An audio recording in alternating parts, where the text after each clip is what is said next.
The Secret History by Donna Tartt. Prologue.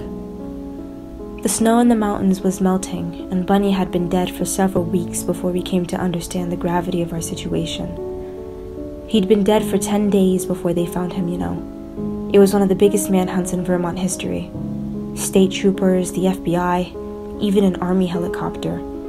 The college closed, the dye factory in Hampton shut down, people coming from New Hampshire, upstate New York, as far away as Boston. It is difficult to believe that Henry's modest plan could have worked so well despite these unforeseen events.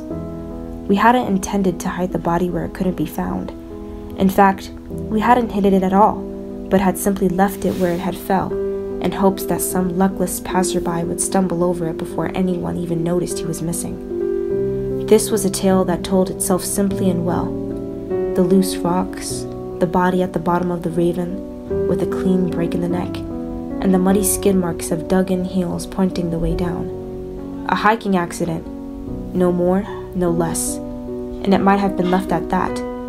At quiet tears and a small funeral, had it not been for the snow that fell that night, it covered him without a trace. And 10 days later, when the thaw finally came, the state troopers and the FBI and the searchers from the town all saw that they had been walking back and forth over his body, until the snow above, it was packed down like ice. It is difficult to believe that such an uproar took place over an act for which I was partially responsible, even more difficult to believe I could have walked through it. The cameras, the uniforms, the black crowd sprinkled over Mount Cataract like ants in a sugar bowl, without incurring a blink of suspicion. But walking through it all was one thing. Walking away, unfortunately, has proved to be quite another. And though once I thought I had left the Raven forever on an April afternoon long ago, now I'm not sure. Now the searchers have departed, and life has grown quiet around me. I have come to realize that while for years I might have imagined myself to be somewhere else, in reality I've been there all the time. Up at the top of the muddy wheel ruts in the new grass, where the sky is dark over the shivering apple bottoms and the first chill of the snow that will fall that night is already in the air. "What are you doing up here?" said Bunny, surprised, when he found the four of us waiting for him. "Why, looking for new ferns," said Henry.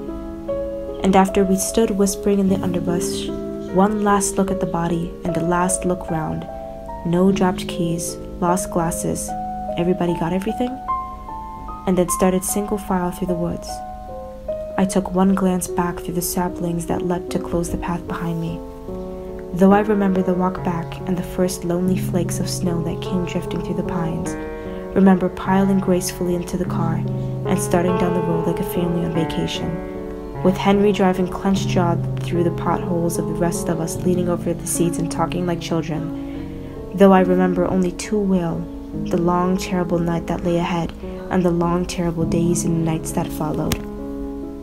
I have only to glance over my shoulder for all those years to drop away, and I see it behind me again.